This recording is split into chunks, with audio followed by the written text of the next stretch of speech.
안녕하세요. 김상철 목사입니다. 오늘은 마태복음 21장 22절 말씀을 통해 의심 말고 믿으라, 이란 제목으로 새벽 묵상을 하도록 하겠습니다. 제가 본문을 읽겠습니다. 너희가 기도할 때에 무엇이든지 믿고 구하는 것은 다 받으리라 하시니라. 아멘. 제가 신앙생활을 하면서 믿고 거듭난 이후 저에게 가장 큰 과제는 의심이었습니다. 아무리 예수님의 이름으로 기도해도 제 머릿속에 당면한 문제들이 해결되지 않았습니다. 표면적으로 그 문제가 풀어지는 것을 떠나서 믿고 기도했으면 제 마음이 평안해야 되는데 이제 그렇지 않았던 거죠. 이제 그러던 중에 여러분들에게 이제 설교를 하면서도 말씀을 드렸었죠. 의심의 가위를 항상 머릿속에 담고 다녀라. 그래서 의심이 일어나면 가위로 잘라라. 이런 표현 여러분 기억하시죠? 이런 것처럼 우리 기도를 가장 막는 가장 큰 장애가 의심입니다. 그런데 이런 의심을 우리가 극복하지 않으면 오늘 본문의 말씀처럼 우리가 구하는 것을 받을 수가 없습니다. 왜냐하면 마귀는 우리에게 의심을 주거든요. 우리가 성경을 계속 읽고 이렇게 있다 보니까 과거보다는 아마 성경을 읽으실 때에 더 잘 보이실 것인데, 이 마음을 집중해서 성경을 묵상해 보면 의심이 단순한 감정의 문제는 아니라는 것을 알게 됩니다. 완전히 영적 상태라고 설명할 수 있죠. 제가 이제 성경에서 그 근거를 한번 들어보겠습니다. 야고보서 1장 6절에서 8절까지를 보게 되면 오직 믿음으로 구하고 조금도 의심하지 마라. 의심하는 자는 마치 바람에 밀려 요동하는 바다 물결 같으니라. 이런 사람은 무엇이든지 주께 얻기를 생각하지 말라. 두 마음을 품어 모든 일에 정함이 없는 자로다. 사실 이 야고보서 1장 6절에서 8절 말씀은 너무 중요한 말씀입니다. 우리에게 기도가 어떠해야 되는지를 알려주는 이제 말씀이거든요. 의심하면 안 됩니다. 조금도 의심하지 말라 했습니다. 의심하는 자는 얻기를 생각하지 말라고 그랬습니다. 그러니까 의심하면 응답이 안 되는 거죠. 그런데 여기 보게 되면 두 마음을 품은 일이라고 그랬잖아요. 그러니까 의심은 단순한 감정이라는 게 아니고 두 마음을 품은 상태라고 되어 있습니다. 불신이죠. 두 마음을 품은 상태의 이제 원어를 들여다보면은 마음이 나뉘어진다라고 합니다. 그러니까 결정하지 못하는 거죠. 그래서 의심은 하나님을 온전히 신뢰하지 못하는 그런 영적인 빈곤 상태를 말할 수 있습니다. 때로는 영적 상태에 바로 마귀의 역사가 일어나고 있는 것이죠. 하나님을 의심하게 만드니까요. 자, 그리고 의심은 믿음의 절대적인 반대입니다. 예수님은 의심을 믿음이 작은 상태라고 말씀하셨습니다. 마태복음 14장 31절에 예수님께서 이렇게 말씀하십니다.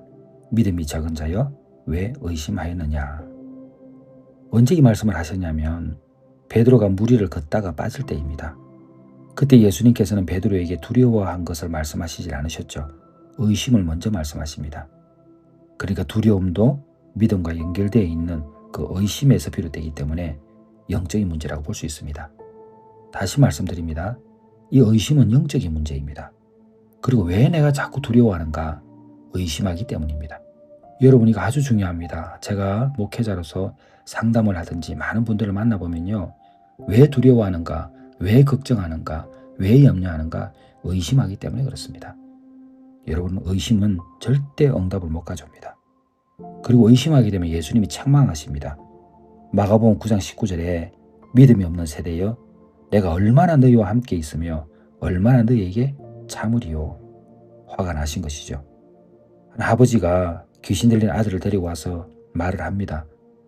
내가 선생님의 제자들에게 귀신을 내쫓아 달라고 했는데 그들이 능히 하지 못하더이다. 이렇게 말하는 거예요. 그러니까 제자들의 현실을 정확히 그 귀신 들린 아버지가 이야기하고 있는 거죠. 그때 예수님께서 마가복음 6장 7절에서 이미 귀신을 쫓는 권능을 주셨거든요. 더러운 귀신을 제어하는 권능을 주시고, 그런 일이 있음에도 불구하고 제자들이 실패한 겁니다. 문제는 무엇입니까? 능력이 아니죠. 믿음의 상태였습니다. 그래서 예수님은 믿음 없는 상태를 책망하신 것입니다. 자, 우리가 어떻게 하면 의심을 제거할 수 있을까요? 왜냐하면 우리가 아무리 노력을 해도 마귀는 계속 역사하거든요. 그때마다 우리가 이겨내야 되지 않겠습니까? 그 첫 번째는 말씀으로 생각을 교체해야 됩니다. 의심의 대부분은 생각에서 시작합니다. 로마서 10장 17절에 믿음은 들음에서 나며 들음은 그리스도의 말씀으로 말미암았느니라. 기도하기 전에 하나님의 약속을 먼저 읽으면 생각의 토양이 바뀝니다. 그래서 항상 하나님의 말씀을 읽으라고 하는 겁니다. 근데 너무 안 읽죠. 읽는 분들만 읽고 끝까지 안 읽습니다. 왜 그렇습니까? 하나님을 믿지 않는 겁니다. 의심하는 겁니다. 예배로부터 멀어져 있는 것입니다. 너무나 과격한 말씀처럼 들립니까? 그렇지 않습니다. 하나님을 믿는 사람은 하나님께 예배를 드리지 않을 수가 없습니다. 그 하나님으로부터 멀어져 있는 것이죠. 그래서 찬송도 하고 찬양도 하고 말씀을 꼭 읽어야 합니다. 아침에 말씀을 읽으면서 기도하는 거예요. 하나님께서는 약속을 지키시는 분입니다. 하나님의 말씀은 변하지 않습니다. 하나님, 저는 말씀 위에서 기도합니다. 이런 기도를 하면서 생각을 바꿔야 하는 것입니다. 믿음은 조금만 상황이 변해도 흔들리는 감정과 같이 완전히 요동을 칩니다. 왜 그렇습니까? 다시 말씀드립니다. 영적인 문제입니다.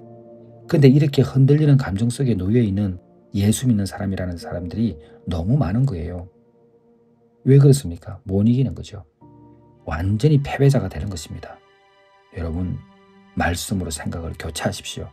하나님은 약속을 지키시는 분입니다. 하나님의 말씀은 변하지 않습니다.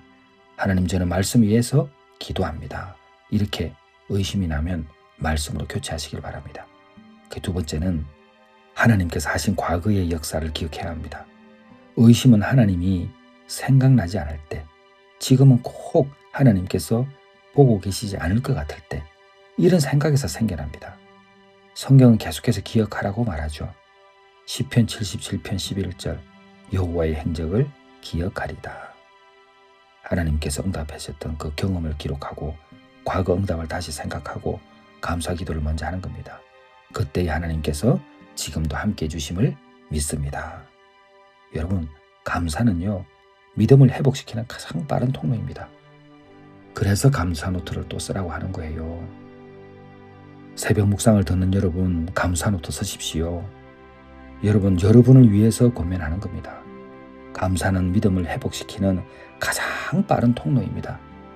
하루에 한 번씩 감사하지 않는데 어떻게 믿음이 생기겠습니까? 그리고 세 번째는 의심이 올라오면 즉시 고백해야 합니다. 내가 믿나이다. 나의 믿음 없는 것을 도와주소서. 마가복음 9장 24절입니다. 하나님께 구하는 겁니다. 사랑하는 성도 여러분, 우리는 의심 속에 파묻혀 살아갑니다. 그럴 수밖에 없습니다. 마귀가 역사하기 때문에 그렇죠. 영적인 상태가 곧 의심을 불러옵니다. 그럼 어떻게 합니까? 말씀으로 생각을 교체하십시오. 하나님은 약속을 지키시는 분입니다. 하나님의 말씀은 변하지 않습니다. 하나님, 저는 말씀 위에서 기도합니다. 이런 고백을 하는 겁니다. 왜 이런 고백을 할까요? 믿음은 들음에서 나고 들음은 그리스도의 말씀으로 말미암기 때문입니다. 자, 말씀으로 생각을 교체하시고 두 번째는 하나님의 과거, 그 역사를 기억하십시오. 하나님이 하셨던 일을 기억하시기를 바랍니다. 그리고 마지막 세 번째는 의심이 올라오면 즉시 고백하십시오. 내가 믿나이다. 나의 믿음 없는 것을 도와주소서. 기도하겠습니다. 하나님 아버지, 우리 내가 살아가는 교회 성도 모두가 다 하나님의 말씀을 즐겨 읽고 감사를 기록하고 의심하지 않는 믿음 생활을 하게 하여 주옵소서. 예수님의 이름으로 기도드렸사옵나이다. 아멘.